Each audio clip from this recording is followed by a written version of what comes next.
Yo, how's it going on, everybody? Welcome back to the channel. Now, today I want to talk about Ian Garry and Colby Covington because it really seems like these two guys are the most unlikable fighters currently in the UFC roster.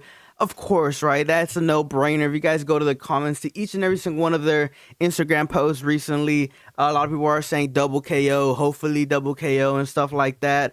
And yeah, with everything that Colby Covington did whenever he was fighting Leon Edwards, everything that went on in the press conference talking about Leon Edwards' deceased father, it really seemed like a lot of fans turned on him because of that. And because he gave such a lackluster performance whenever that fight actually went down, that kind of sealed the deal on how a lot of fans view him now.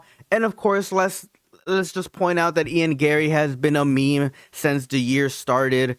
If we're being completely honest, the last couple months covering Ian Garry, right? It's just been hell for him. This guy has turned off his comments, and yeah, everybody has just bullied him and his entire family. And that's just crazy to witness. But of course, we know that both these guys want to fight each other. And a couple of days ago, we had Colby Covington pretty much just give Ian Garry a bunch of stipulations if, you know, he wanted to go ahead and challenge Colby Covington one day. But now it seems like it's Colby Covington who's calling for this fight. And I think that's pretty damn interesting because a couple of days ago, he was giving Ian Garry a bunch of stipulations, like we said, pretty much just telling him that, hey, if you agree to certain things, we can go ahead and sign the contract and get this fight going. But I just want to read to you guys a quote from Colby Covington. And this was on Submission Radio, and I'm going to go ahead and read you guys the quote. People hate on him because he's a little prick, obviously talking about Ian Garry, right? And he's just not a good human being. Everything he stands upon, him and his wife and his family, the baby included, I guess, it's disgusting. We need to get rid of this kid, and I'm the perfect guy to get rid of him. I'm a perfect company man that would end this kid, turn this kid's lights out, and end his dreams. Now, in my opinion, I think that he's wording it in a way that, you know, yeah, let's go ahead and get this fight going. And of course, we know that earlier this year, Ian Garry put out a hit list, pretty much, you know, having a list of fighters that he wants to beat this year. And he crossed out one name off that list, that being Jeff Neal. And of course, under that name was Colby Covington.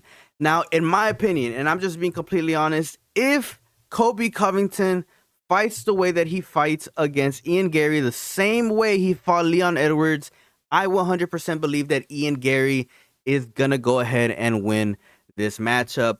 Now, we need to see a vintage performance from Colby Covington if he wants to have a chance of beating Ian Garry. And of course, if Ian Garry does get through Colby Covington, there's probably a high likelihood that we might even see Ian Garry versus Sean Strickland sometime in the future. There's a lot of people out there that pretty much aren't excited for this fight, and I think that they're lying to themselves. If I'm being completely honest, I think that a lot of fans out there are just completely lying to themselves whenever they say that they aren't supportive of this matchup. And I could just read the comments right now. There's a whole bunch of people that are saying, oh, how could you support either fighter? This is a fight that I'm definitely not going to watch. Like, come on, bro. Stop lying. You know you're definitely going to tune in to watch that press conference whenever we see Colby Covington and Ian Garry being in the same room. That's absolutely going to have clips upon clips.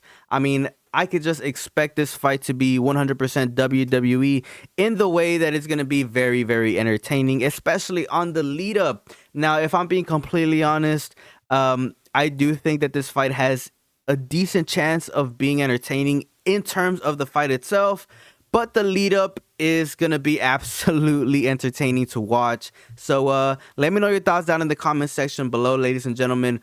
Is this a matchup that you guys are excited to watch? I think I'm more excited to watch the press conference than the fight itself, if I'm being completely honest. But let me know your thoughts down in the comment section below. And as always, it's a pleasure talking to each and every single one of you guys.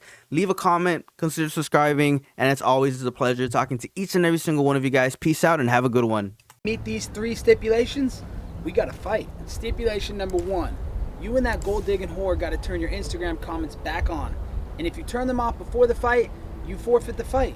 If you turn them off during fight week or after I beat your ass, you forfeit your purse. Stipulation number 2, Ian, we've heard you cry and beg on your knees, but we all know that you're not the boss and you don't wear the pants in the relationship. Layla, you got 60 seconds to convince me and the people why this fight needs to happen. So put your husband in the corner, get on your hands and knees, and beg. Now for stipulation number 3, my personal favorite. As you all might have noticed, something's been missing from my MyBookie promos lately. That's because I've been saving that spot for a special someone. Layla, you want to be a star? You want the spotlight? I got it for you, sweetie. You want your 15 seconds of fame, Layla? I'll give you your 15 seconds of fame right here for America's Pick of the Week. After I beat your husband, because that's a foregone conclusion, I will beat him. He's going to sit in the corner just like he does with all that cuck stuff you guys do, and he's going to watch while you get your 15 seconds of fame. Ball's in your court now, cuck boy. I'll have my lawyers draft up the papers. You got 24 hours to respond. We'll see if you're about that life.